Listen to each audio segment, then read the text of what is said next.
ఈ వీడియోలో prepositions in detail గా ఎక్స్ప్లెయిన్ చేస్తాను. Definition: a preposition is a word that shows the relation between two things. Okay, రెండు విషయాల మధ్య సంబంధాన్ని సూచించేది ఏంటి? ప్రిపోజిషన్ అంటాం అనమాట. So it is followed by noun or pronoun, never followed by verb.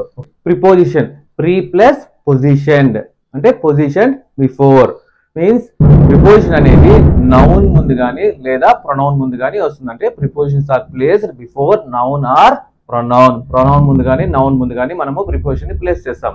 Never followed by verb. Prepositions అనేది verb ముందు ఎప్పటికీ రాదనమాట. Example: she was walking in the garden. Okay, ఈ సెంటెన్స్ సబ్జెక్ట్ ఏంటి? She is the subject. What is the object? The garden అనేది object అనమాట. She was walking in the garden. ఆవిడ ఎక్కడ వాకింగ్ చేస్తుంది? గార్డెన్ లో అన్నమాట. ఇక్కడ ఇన్ అనేది ఏంటి? ప్రిపోజిషన్ అనమాట. Then second, we met on Sunday. మేము సండే కలిసాము. హియర్ సబ్జెక్ట్ ఏంటి? We is the subject. Sunday అనేది ఏంటి? ఆబ్జెక్ట్ అనమాట. వీ మెట్ ఆన్ ఎప్పుడు కలిసారు? సండే కలిసారు. ఇక్కడ ఆన్ అనేది preposition. It is divided into three categories. Prepositions are divided into three categories. One is the simple preposition, compound preposition, and the phrase preposition. Simple prepositions, compound preposition, and the phrase prepositions. Three categories అనమాట. Simple prepositions లో కొన్ని prepositions ఏమున్నాయో చూద్దాం. Simple preposition: at, by, for, from, in, till, to, of, on, under. ఇవన్నీ మనం ఏమంటాము? ఈ words అన్నిటిని సింపుల్ ప్రిపోజిషన్స్ అంటాం అనమాట. Then go for compound preposition: above, about, across, among, below, between. దీన్ని మనం ఏమంటాము? కాంపౌండ్ ప్రిపోజిషన్స్ అంటాం అన్నమాట. Go for phrase prepositions: according to, away from, along with, because of, for the sake of. Okay, ఇవన్నిటిని మనం ఏమంటాము? ఫేస్ ప్రిపోజిషన్స్ అంటాము. First మనము ప్రిపోజిషన్స్ ఎలా రాస్తామో సెంటెన్స్ లో చూద్దాం ఒకసారి. At, in, on. ఓకే, దీన్ని ఏమంటాం మనము? సింపుల్ ప్రిపోజిషన్స్ అంటాము.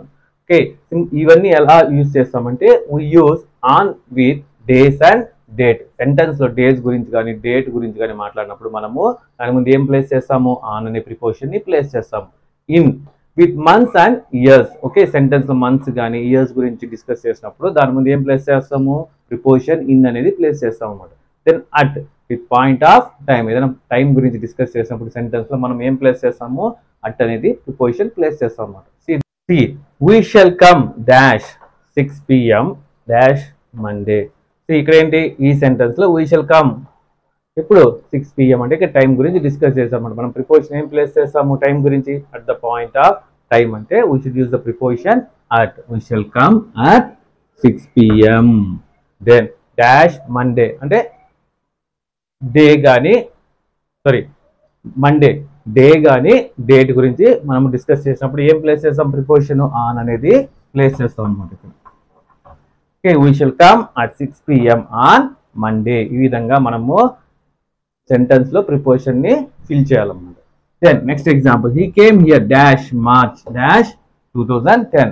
he came here dash March. ఇక్కడ దేని గురించి డిస్కస్ చేసాము?